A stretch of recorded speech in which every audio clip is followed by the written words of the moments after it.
We're starting the first of several interviews that are part of the oral history of the Fragrance Foundation. And I'm Carol Pohl doing the interviewing. I teach sociology at FIT. Our filmmaker is Mark Joyner. Today is March 12th, 1996. And we have a key person in the development of the fragrance industry, and I'd like her to introduce herself and turn it over to her now.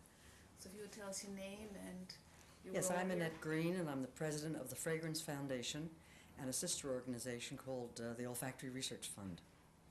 Both are nonprofit organizations. The Fragrance Foundation is an educational organization, and the Olfactory Research Fund is a research group studying the role of odor on behavior.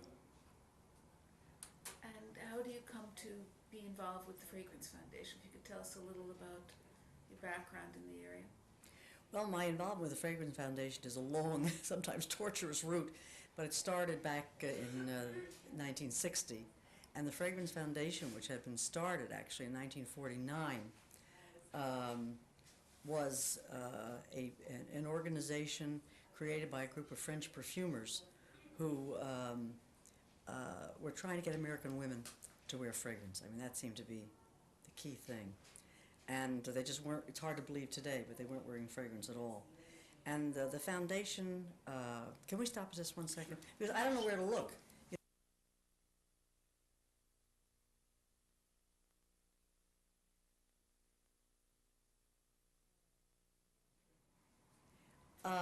I'm president of the Fragrance Foundation, which is a nonprofit educational arm of the industry, and I'm also president of a sister organization called the Olfactory Research Fund. That's OLFACTORY, and the Olfactory Research Fund is a charitable, tax-exempt organization which studies the role of odor and behavior. The Fragrance Foundation itself was started in 1949 by a group of French perfumers. It was Coty and Caron. They were really amongst the people. Actually, one was an American company, Helena Rubinstein, and Oscar Olin, who was the grandson.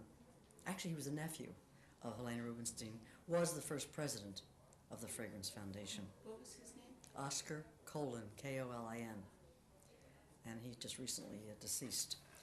But the foundation really was dedicated to sending their director, who at the time was a woman by the name of Miriam Gibson French, around the country to women's clubs and schools to talk about the pleasures of fragrance, because American women just didn't wear fragrance. And as hard as that is to believe today. That lasted for a couple of years, and then she was offered a position at McCall's magazine, and it was at the time when television was just coming along in the 50s. And they decided to do a television commercial. I was a young journalist at the time with Scripps Howard, and I covered a press conference at which they announced they were going to have this television commercial. And I didn't know very much, but I knew that that commercial was not going to be good or successful, and it wasn't, and it cost a lot of money, and everybody started to blame everyone else. And pretty soon everyone resigned from the Fragrance Foundation, and it really became defunct. And a group of men, one of them by the name of Jack Mohr, M-O-H-R, who was with Revlon at the time, sort of self-appointed themselves to become saviors of the Fragrance Foundation. And he knew me, Jack Mohr, and I had just started my own agency, which was Annette Green Associates, which was a publicity, promotion, marketing agency. And he told them about it and said, you know, I know a young woman in New York who loves fragrance, and she's just started her own business. Maybe she would try to save the Fragrance Foundation. So they called me. I met with them, as a matter of fact, at Peacock Alley at the Waldorf. It was the one and only meeting that they were going to have, and they told me that they had no money, but that if I wanted to try to save it, tuck it into my business, you know, be my guest. And I said, I would like to try to save it, because I really loved the idea of a Fragrance Foundation. I knew American women were not into fragrance, and I never understood why. And I thought that would be a great opportunity. So it only took me 10 years once I took it over to really bring it around. But it was at a very interesting time in the industry's history, which played to my advantage. as a savior of the Fragrance Foundation, and that was that all the many of the top pharmaceutical companies, like Squibb and American Cyanamid and Pfizer, were buying the French houses. And they knew nothing about the industry. And because the French are inclined to be rather secretive about what they do, there was very little paper on the subject. There was no reference information. Nobody knew who owned what and who the personalities were and what the fragrances were and where they were sold. So I started to develop research materials which they could call on to tell them what this industry was about. And I also began to create seminars and symposia which they could come to meet each other, which would never work with the French because the French don't like to get together. But they were very pleased to do it. And slowly but surely it started to become a thinking, feeling, breathing organization again.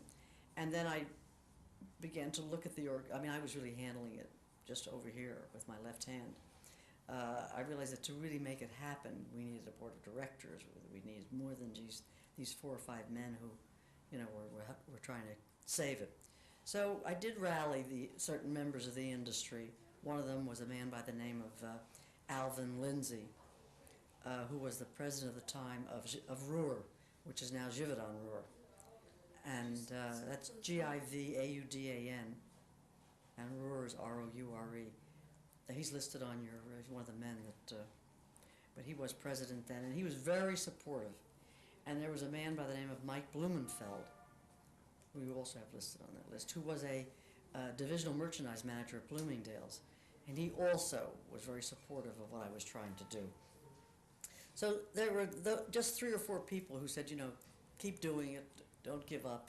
And although many people told me to give up and said, the industry does not want the Fragrance Foundation. It has no interest, it has no purpose. But I really rethought the whole role of the foundation, and since its mandate is to be educational, it seemed to me the first thing that had to be done was to educate the industry, not really about the industry, but about the social changes that were going on.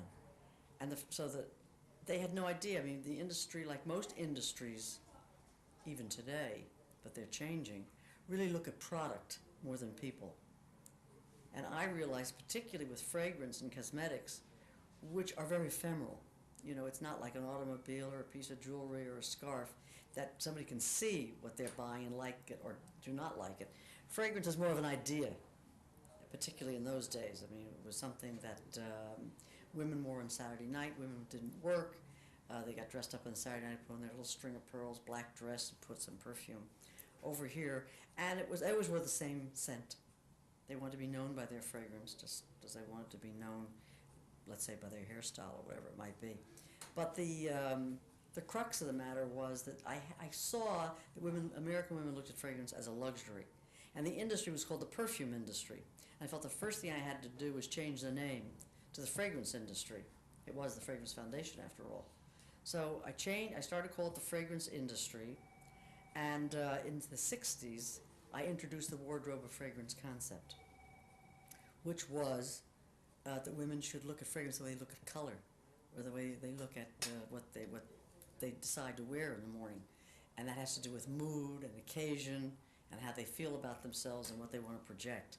That took a long time to take hold, but today it's a given. I mean, women wear fragrance the way they wear color and clothes. And men now are getting to be exactly the same. So those things helped. And when I held these meetings and seminars, they also helped. Slowly but surely, people started to come to them. But I do remember meetings when people said to me, there are more people on the dais than there are in the audience. And once I did develop a board, and the board began to become more active and to recruit members, I even started to pay a little bit of money. But I did support the Fragrance Foundation for about 20 years of the 35 that I've been involved. And it is now, as you know, an internationally recognized organization. And Annette Green Associates ceased to be about 8 or 9 years ago.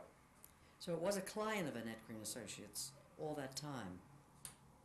and really became its own self, as I say, about 8 or 9 years ago.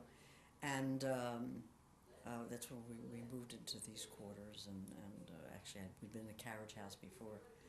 But what really was the big change in perception of the Fragrance Foundation was when I thought of the Fifi Awards, which was 24 years ago.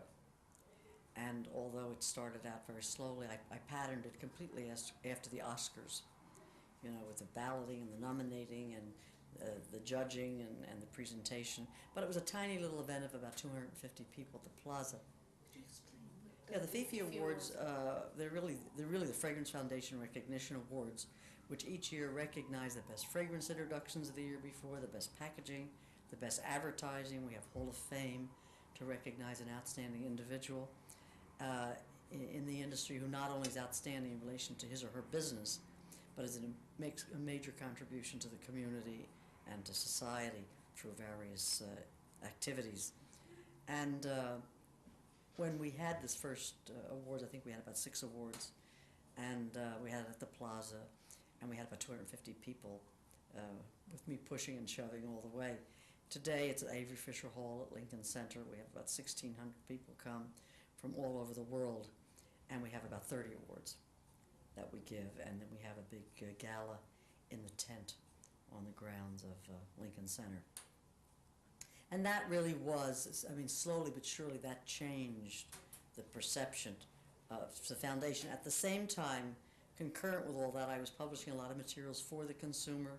About 15 years ago, we created Fragrance Week in New York, in which all the retailers participated, and all the magazines and the perfumers, to educate the consumer every day during the week at retail. And because it's a given, really, that nobody wakes up in the morning and says, I have to go and buy fragrance. I mean, it's an impulse purchase. It's something that happens when you're shopping and when you walk into a fragrant environment. And so the Fragrance Week became a time when the consumer purposely went to the stores to learn about fragrance, how to use it, how to buy it, how to take care of it. And we published a lot of booklets and materials on the history of fragrance and antique perfume bottles, and the bath. We're just revising our bath booklet. And speaking of perfume bottles, the sense of time painting that you see on the wall was the clock, the fragrance clock that was the symbol of an exhibition which I created, which was in New York, opened in New York at the Museum of the City of New York about 7 years ago. And then it traveled to Washington and Chicago, Los Angeles, and Dallas. And the whole role of it was to show how society influences people's perceptions of fragrance and packaging. And it was from about the 1700s through 1960. And the New York Times gave it a rave review, and we had great reviews everywhere we went. And we borrowed ads and packaging and bottles, and we made an incredible video, which people still call upon today, on the exhibition, and this whole importance of the role of society. And that has been one of my big goals always. And the exhibition really brought it to the finest point, and that was to make this industry think about this product, fragrance, in connection with changing social mores. And the exhibition really did that. And since then, I have all these meetings, and I continue every one of my meetings, really. I never talk about product or the industry itself in that sense, because they know their products. They know what to do. But what they don't always understand is how society is changing, and that could not be changing more than it is right now. And it's quite a job to get them to really understand that the consumer's attitudes about shopping, about the products they want to use, about the role of products in their lives is completely different than it was even 5 years ago. In what ways? Well, people today are looking at fragrance plus, fragrance that does something for them, whether it's a behavioral change, whether it helps them by putting it into the air or wearing it, helps reduce stress, makes them more alert, makes them feel more successful, energetic. And so that's the work of the Olfactory Research Fund, which is working with clinical psychologists around the world, really,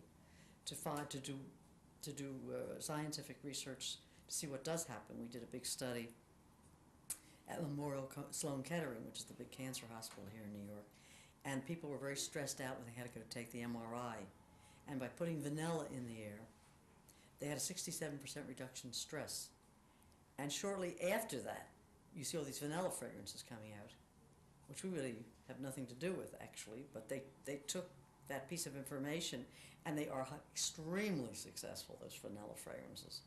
So we're seeing more of that peppermint and spearmint type fragrances make you feel more energetic, and they're working on things for the car and for airline pilots to keep them alert, and so that it has endless This is as a result of the ramifications. research Ongoing research sponsored. by the Olfactory Research Fund, which really most of it has been funded by the fragrance industry. And also our Fifi Awards Ball How do you spell benefits. Fifi? How do you- F-I-F-I, yeah. Capital F, capital F. It's just a nickname that someone gave it, the recognition awards, and it caught on. And I'll give you some paper on it so you can see. But it happens the first week in June every year, and that's the week of Fragrance Week. And Fragrance Week now is national. Used to just be in New York, and then several years ago we had it in about 16 cities, and we've had so many requests that now it's a national event. And it always is themed, and this year it will be themed to our first public awareness ad campaign, which is Stop and Smell the Memories. And that will be the theme of the week. It'll be the theme of the award ceremony, and it should be exciting things should be happening around that. How do you develop the theme? Well, usually I have the idea at some point, but the theme, this is it, the theme of the ad campaign. Right. And so it just seemed like a logical thing to do. And we're making a video which is asking people on the streets what fragrance memories they have. And this video will be played in stores around the country. And we also are having contests in the store where people will also have, record their fragrance memory. There'll be a national drawing for a trip probably to Grasse, to Paris and to Grasse, which is the old fragrance flower growing capital. It's more a relic today and something to be seen. It isn't really the center of the fragrance industry anymore. I guess if we could say anything, New York is the center of the fragrance industry from a marketing point of view, and the rest of the world, the Italian Riviera and other parts of the world, have grown tremendously in providing ingredients. Unfortunately, in Grasse, they did a lot of real estate development and destroyed an awful lot of the fields in the process. They're sorry now, but unfortunately you can't go back again. So other parts of the world have jumped into the fray, but India is the center of what's the ingredient? I can't think of it. No, that's Tibet. It'll come back to me, but the trees, I don't know why I can't think of it. At any rate, it is such a precious commodity, this ingredient from India, that all trees are owned by the government. I mean, no one's allowed to grow any of these trees. But And New York's role, he says, what's the special role of New York? it's the center of marketing of fragrance and also the making of fragrance. The New York City area, most of the labs are in New Jersey, and because of the computer, they're able to communicate with each other in France and Italy and Spain and in Grasse in developing formulae. So it's an interesting time, and it's become much more scientific, although the ingredients, that's the juxtaposition of the industry. People are still picking ingredients the way they have from earliest times, the fruits, the flowers, the herbs, the grasses, but the making of fragrance today has become a technological miracle, really, all controlled by the computer and the creative person who is dealing with the computer. So, Could you discuss the connection with the cosmetics industry? Are they separate industries? they're totally separate industries, except that the cosmetic industry, of course, not only most of cosmetic people have fragrances, but they also use fragrance in most of their products. But I don't get that involved in that, really. My concern and dedication is really to fragrances for the body and fragrances for the environment.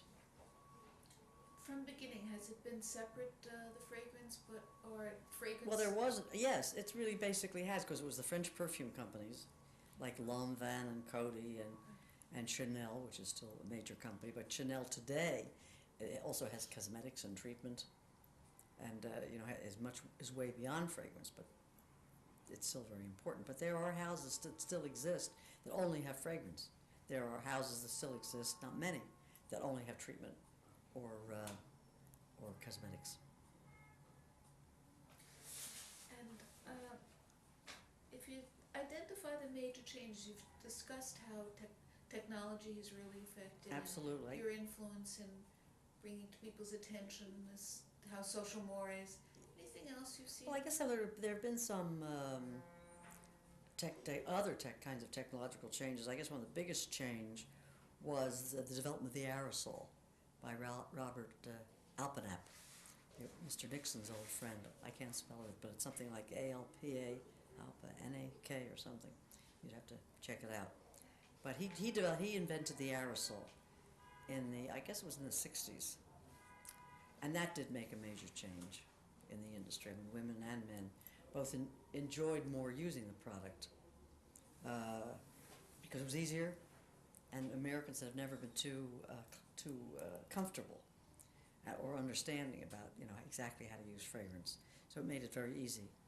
And I mean, you can't even imagine, although as the years went by and the aerosol became a problem in relation to Freon, today, and that's something I brought to their attention, I saw this coming, and today they have, these pumps, these natural pumps that don't use Freon. And then there was a big change, I guess one of the biggest industry changes that took place was in the 60s, late 60s, with really the musk revolution led by the hippies. It was the first time that the influence of fragrances and what they were like, what they were going to do, came from the street instead of the salons. And it was the kids in Haight-Ashbury, in San Francisco, and kids all over who were getting into jeans and rejecting fashion the same way. The influence was coming from the streets with blue jeans, and started to wear musk. Actually, it wasn't such an innocent beginning because they were really burning at first to cover the smell of pot. But then a couple of entrepreneurs got a hold of the idea and bottled little bottles of musk oil, which they bought an old bus, and they filled it up with bottles of musk oil, and they took it around the country selling musk oil to head shops around the country. And it sort of took hold. And then Jovan, which was a company out of Chicago, realized what the trend was, and they developed their own musk for the rest of us. And that became one of the biggest selling fragrances. It was an ingredient. Musk is an ingredient. And it was never a product to be worn. And today it is still a major, major fragrance category. And then patchouli came along and kids started to wear that, but it never took on the importance that musk did. And that was a big turning point, I think, when Mrs. Lauder introduced Youth Dew. That was another big turning point. It was the first time that fragrance, concentrated heavy fragrance, was put into an oil base instead of an alcohol base. And it was appealing really to the aging woman who was losing her sense of smell and didn't think fragrance smelled on her anymore because she couldn't smell it. And she started to wear Youth Dew, and it was the beginning of a real upsurge in Oriental type fragrances, which is a name of the fragrances. Doesn't mean that they're from the Orient, although opium is one of the great Orientals. It means that they are the strongest, most pungent, dramatic fragrances. The Joy is an Oriental, and they usually have a lot of musk and jasmine and Bulgarian rose in them, and even some woody notes. You mentioned also about trends today. There's this Well, we're looking very much at people moving, really is something that one has to really take into consideration, the move toward working at home, and being connected with a computer. I mean, offices in 10 years will not be what we know them as. They're not going to be populated by people. They're going to be satellite units to which people may come or feed into, and with their computer, or go to work on a computer. But if they do, are they going to get all dressed up in the morning and put perfume on? I doubt it. I mean, people's attitudes about how they look are going to become quite different. And this whole dress down Friday is going to be nothing compared to what it's going to be when people don't have to go into an office. So I see really the importance of behavioral fragrances as monumental, and this could be bigger than the fragrance industry even today, which is about a $5 billion industry at retail here in the States. A third of that, by the way, is men's fragrances. But I think that the behavioral fragrances, when you're sitting there by yourself, fragrances that give you a lift, fragrances that reduce stress, that make you feel more alert, and then as the day ends and you want to make a shift to a more social, or your husband or your wife coming home, you probably put on a fragrance that is much more to reflect whatever you would like to reflect at that moment, whether it's romantic or sexual or just comfortable fragrances. So the way fragrances are going to be marketed, the way they're going to be developed, are going to be very different. It has to be very different. Sounds like a version of aromatherapy. Well, we call it aromacology, which is AROMA-CHOLOGY, which is quite different than aromatherapy. Aromatherapy is a massage technique with natural oils. Aromacology are fragrances that are specially created with a psychological end result. And they're either to be put in the room or they're to be put on your body as you might any fragrance. But it had nothing to do with massage, although they could be used probably for massage or in the bath or whatever. Could we just go back? I'd like to hear, for the record, about your role. It sounds like that you worked in advertising, you ran your advertising agency. It was a promotion. I did do some advertising, but it was more public relations marketing skewed, but I did do some advertising. And I had a wide variety of accounts. I had Mcfadden and Sea and Ski, Emerald Sunglasses, and I had a textile account called Blue Ridge Winkler, and I had Ballantine Scotch, and I had a motel, and I had Olga Lingerie was one of my big accounts, and then of course the Fragrance Foundation, which I was babying along. Right, so that was like right, you were mentoring that. I was mentoring that while really making the money. Elsewhere. Exactly. Fortunately, I was able to do that. Right. And as I say, slowly but surely, it became a paying client, and a small paying client. But as the years went by and it started to grow in the most astounding way, I started to drop clients. And when contracts came to an end, I didn't renew them.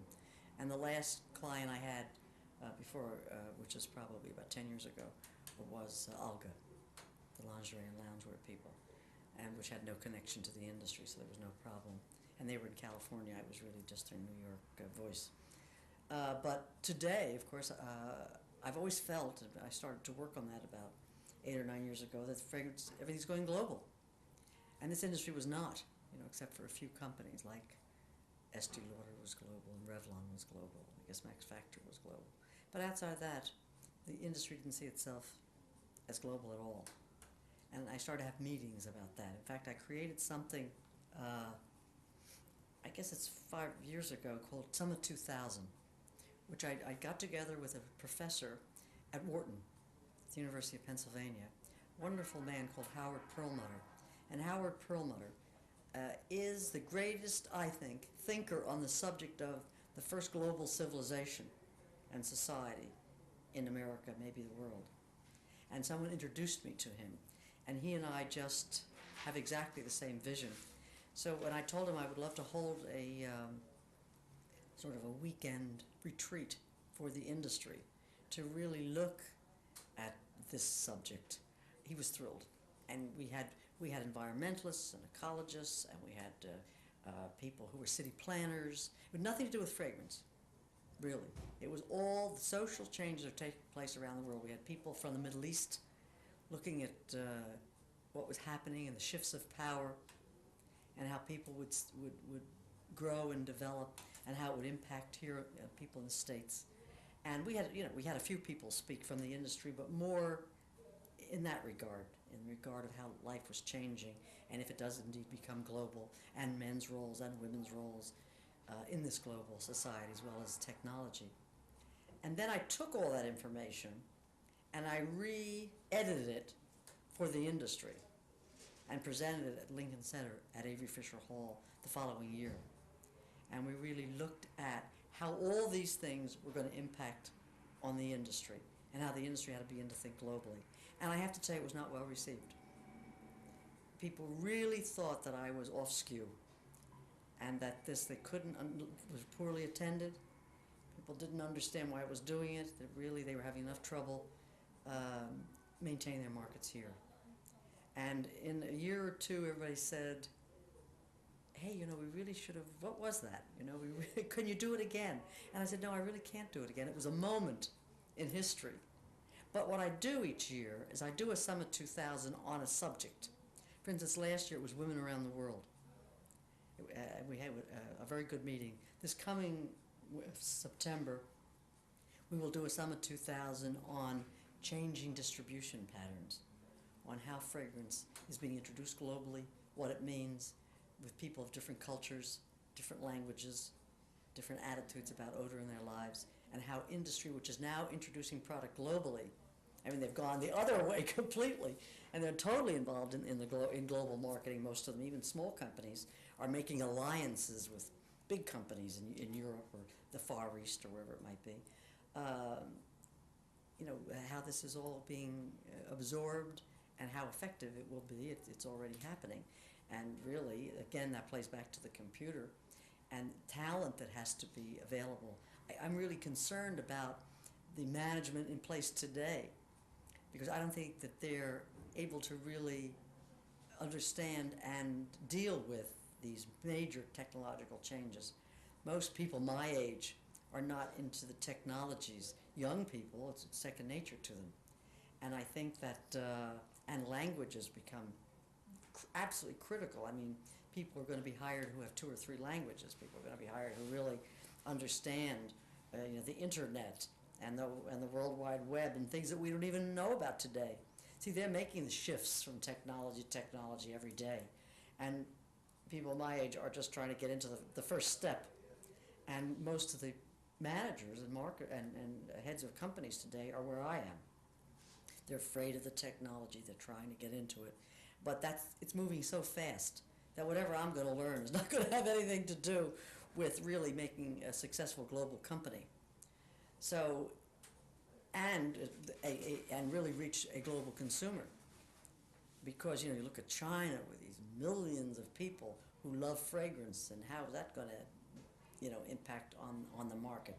And how are they going to even get their hands around it, to really market to them and, move as people their income starts to, rise and the jobs, so that really, again, society changing.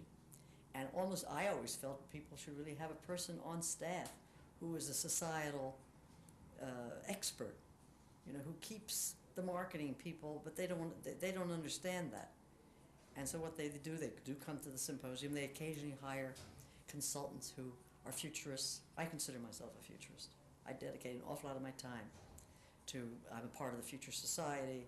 I study it, I've spoken at it, I talk to people who are in that business. It is a business. And that interests me more than anything. And our product in the fragrance industry is perfect because it speaks to the inner self. And we always had these basic desires and needs and goals, even with all this changing. In fact, I see it as almost essential to keeping us human as we become more computerized, that at least we had this soft touch of even touching ourselves with fragrance, and that we're looking to, I think we're going to look to all the senses. I think that becomes absolutely, all the senses become critical, totally interrelated. So the things of the senses, I think, will be the products of the senses, will be the most, and services of the senses, will be the most successful in the 21st century. Absolutely. And I was talking, as a matter of fact, to Buzz Aldrin, who was one of the first men on the moon, and he said smell was the worst part, and still is, of being in a spaceship. They had not worked out. He said, if you do anything in that, try to come up with something that removes the bad odors from the space capsule and makes bearable odors replace them. So it's a fascinating time, really, but the industry's not there. The industry is a little bit behind the curve of the wave. And I think but they're moving in the right direction. They're trying to understand it. They're trying to get a grip on it and to be able to meet the financial requirements of their businesses to their stockholders and to the bottom line, and at the same time be adventuresome enough to do the things we've just been discussing. It's hard. It's very hard. But they're only doing it because it's become a necessity. This market is saturated. The future, Meaning, the United States. Brazil is very active today. Brazil is turning out to be a major market area for fragrance.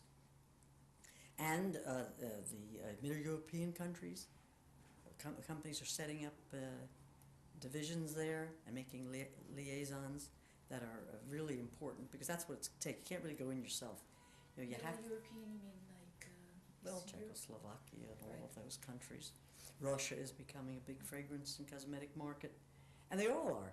I mean, and as people begin to stop worrying about food and military exercises, they start thinking about grooming. It's like in the very beginning of time, when people came out of the sea, and the first thing when there was dark, and the first thing all they could do was really be on their all fours and look for food and try to survive all the terrible things of animal attacks and disease, etc., etc.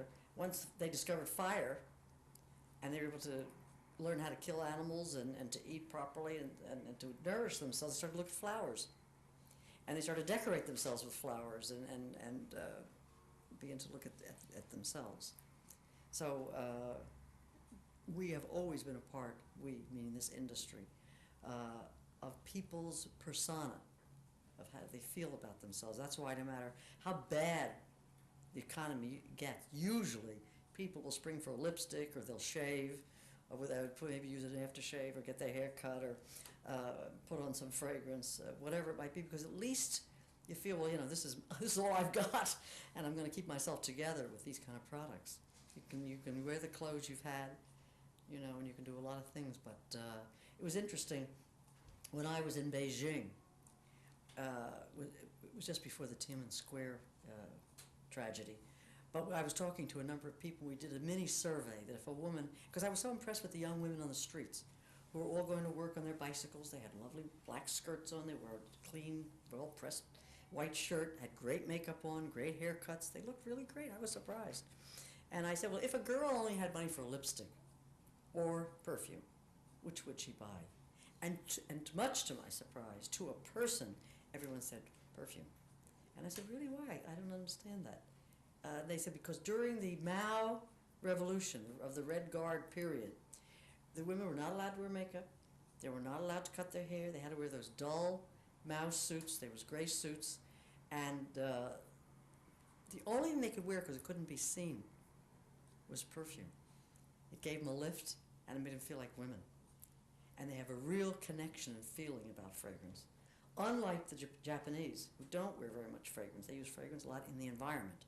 They use it in the bath, but they feel, because it's such a crowded island, that if I wear fragrance, I might intrude on your space. So they're very careful about it. But young people today want to wear fragrance. And they love, you know, the new light ones, the CK ones, and other fragrances that don't have too much of a impact. And that's happening really globally, that people want to lower the volume from the 80s and, you know, just cool it in so many words. And wear cool fragrances. They call them transparent fragrances, fragrances that are very light and give you a lift. They're really for you. I think if there's any big trend today, is that people are wearing fragrances only for themselves. I mean, I don't care whether, you know, you like my fragrance, you can't even smell it unless you happen to hug me. So it's really for myself. And if I put a fragrance in the air, if I'm sitting alone doing my computer, in my office, in my car, it's to give me a lift or to reduce whatever stress I might be feeling at the moment. In a sexual situation, that's completely different. But in my daytime life, it's really for me. And that's a big change. And the industry is responding to it in a big way with lighter and lighter fragrances. And when you say a big change, what do you mean? Well, people wear fragrances for other people. They didn't wear it for themselves. I mean, if a woman put on fragrance or a man put on aftershave, it was to please someone else. And that's not true anymore at all. And it's a big, as I say, it's a big change. Except in a very, you know, romantic or personal situation. discuss the development of the program at FIT? Because Yes, you were instrumental. that's true. I always felt, I went to FIT many times for meetings, and I was very aware of FIT. I didn't know very much about it, but I was aware of it. And I got to know Shirley Goodman, who was the head of the Shirley Goodman Resource Center, and admired her greatly. And it really just nagged at me that they had no curriculum at all for the cosmetic industry. And one day I called her and asked her I'd like to come by and talk with her. This was in the early 80s. And I said, you know, Shirley, I don't understand why you don't have a curriculum or a course which helps young people who might want to come into the cosmetic industry. And she said, it has nothing to do with fashion. I said, it has everything to do with fashion. Because cosmetics and fragrances are totally interrelated. They're fashion statements. And they were very much so, particularly at that time, in addition to being personal statements. And she said, well, look, if you want to teach a course, be my guest. I'll make you an adjunct professor, and we'll get some, young people who don't have a specific, they're not designers, they're not fabric makers, and we're just interested in marketing. This would be an additional piece of information from them. So I said, okay, I will teach a course. So I did for a couple of years, one afternoon a week. It was a sort of a promotional marketing, public relations course, and it just took off. And because I did something very unusual. I created teams, and I had each team take a product, take a city, take a store in the city, and develop a whole promotion around that product. They had to make believe, be in touch with the store. They had to create the in-store promotion. They had to develop the publicity materials. They had to create a charity event in the city. And they actually had to create all the materials. And then I had a competition to which I invited the industry to vote for the best. And each one, I got them up on stage. We had rehearsals. We went to an area in the school. We did it at Katie Murphy, but there's another area upstairs on the second floor that also has a stage, a smaller area. And it became a real competition. I mean, the kids they matched their clothes to whatever their promotion was, and they did some really great things. And so I got the industry interested in these kids. Some of them got jobs because of what they were doing. And so one day there was a dean there called Jack Rittenberg, who I had gotten to be friendly with. And Jack said, this really is interesting, and it is taking off, and the fashion business seems to be having a lot of problems. Maybe we should be thinking more about industries like yours in relation to the potential for jobs in the future. And he said, can you get me somebody to really teach this on as really a part of one of the curriculums that we have. And so I said, I'll think about it. So I had to get you somebody. So eventually I put him together with Hazel Bishop, who had been the founder of the Hazel Bishop Company many moons ago, in the 40s, I guess.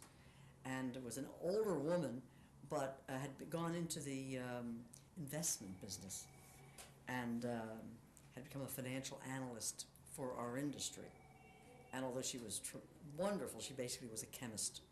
And she really was thrilled with the idea of this third career in her life. So I did put them together. They didn't realize they were being put together, but I did. I actually had them sit next to each other at one of our Fifi Award dinners and galas. And by the time it was over, they had made a deal. That's Jack Rittenberg and Hazel Bishop. So she came in, but she did have a very hard time. They wouldn't give her any money for books. They wouldn't. I mean, she came and cried at my desk many a day. She said, I can't even get a budget, the smallest budget to my books for the class. And I said, well, this is just ridiculous. And I started to fight with them about the fact that they did have a Revlon chair, and she was being paid by that chair. And there was a certain amount of money that was being kicked off by interest. It was just going into a pot for the school of any student. And I said, this money should really be going toward the cosmetic students, because otherwise we're never going to get this off the ground. And so eventually I talked them into doing that. It was very, very hard. And it happened, and they stopped, and then it happened, and it was sort of an ongoing struggle. But we finally got our own account. And I started this entity called the Action Council, Cosmetic Fragrance Action Council, at FIT, which I chair and still do, and I brought a number of members of the industry, and not only to oversee the money, but to oversee the development of curriculum. And I really got some top people in to look at what was being taught, to teach, to really get involved. And then I decided I needed a fundraiser to really get some real money in there, and I created this Cartier Scholarship Luncheon, which is about 10 years old. And we now have about $100,000 in that account. And we use it to send the kids. We have an overseas program. We send them overseas. We have an internship program. We have a mentor program. And we have a big library now. I buy books from collections or collectors who are either closing them out or retiring. In fact, there's a big collection going in another couple of weeks from a gentleman who retired from the industry a number of years ago. So they have, and I send them tapes after we have our award ceremony, which has to do with TV commercials. All the commercials go to FIT so that the students can see them. And we have, it has just become a department, as you know, under Peg Smith. And we're working on a master's degree program. The baccalaureate degree. The baccalaureate degree, which is really thrilling. And they had a major event a couple of years ago, which they honored me as the person who makes a difference, in which we raised about $700,000, which was really marvelous. And then they created a couple of years ago, as you know, the Annette Green Fragrance Foundation Perfume Studio, where the class can learn how fragrance is made. They can learn how to be evaluators. They made their own fragrance, and which was a big success. And Bloomingdale's has sold it now. It's sold in the bookstore, and so we're looking forward to it growing and developing. And most of the students are placed. I would say about 98% are working in industry, which is thrilling. And everywhere I go, they come running over, say, Miss Green, I was in the class in, whatever year. And it's very exciting. It's really thrilling. And the industry, it took me a long time to get the industry to focus on this. I remember being at this luncheon. They came to the luncheon because it was part of Fragrance Week.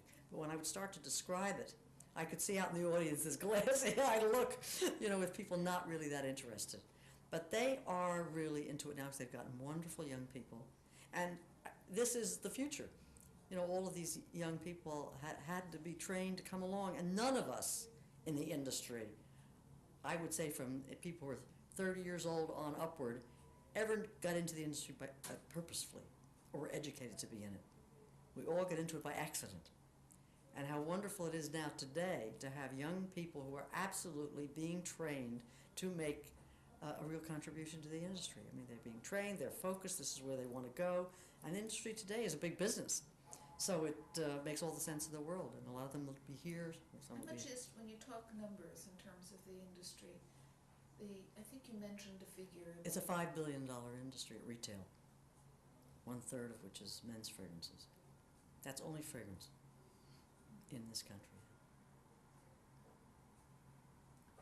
Okay, we're winding down. Yes. Is there something else you'd like to make sure it goes in the archive, so to speak?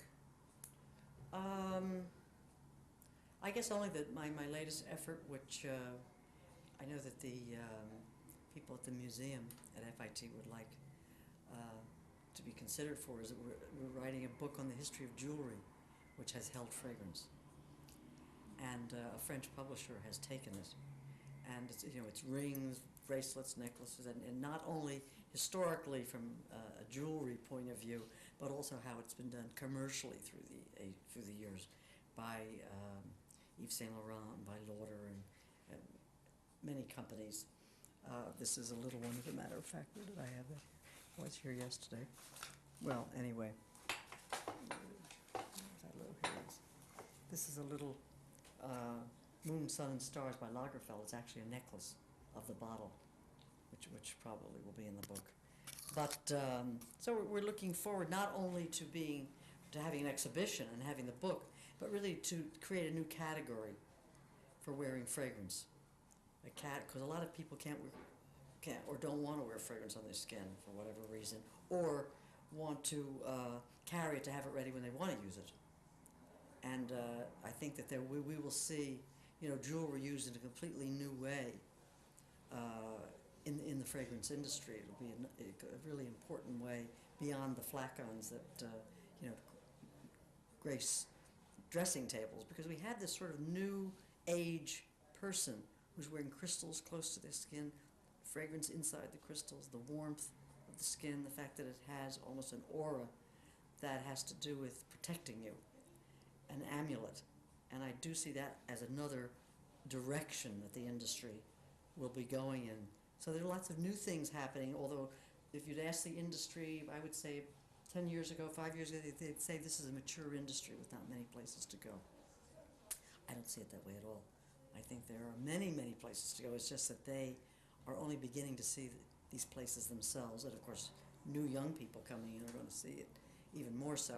So I do think it's a big growth industry, a global industry, and interspatial. If we look at people really traveling to stations in space and living there for long periods of time, I think odor is going to play a very important role. Just a personal reflection. It's ironic in a way that it wouldn't be seen as a global industry since it's been identified with France. Well, actually the French are responsible for that it hasn't been, because they really only think there's a French industry. Even today, they think there's only a French industry. And they really resist the globalization of it. They're not happy, really, with what's happening. They'd rather have people coming to France or French fragrances going. But now fragrance has lost its label as far as country of origin, the way fashion has. I mean, how many women really care about where fashion comes from? French fashion almost doesn't exist today. And that's happened to fragrance. And so the French are just being brought around to this reality. And to do business, they have to do it. I mean, they're very big in Japan, but they resist bitterly the fact that other countries are coming into Japan and making their mark. But in a couple of years, that'll all be erased. They'll forget that, the new people that are coming into French companies won't see it that way. They'll see that it's a competitive global market, and they have to be there. So that's really the reason. Okay, thank you very much. It's a pleasure.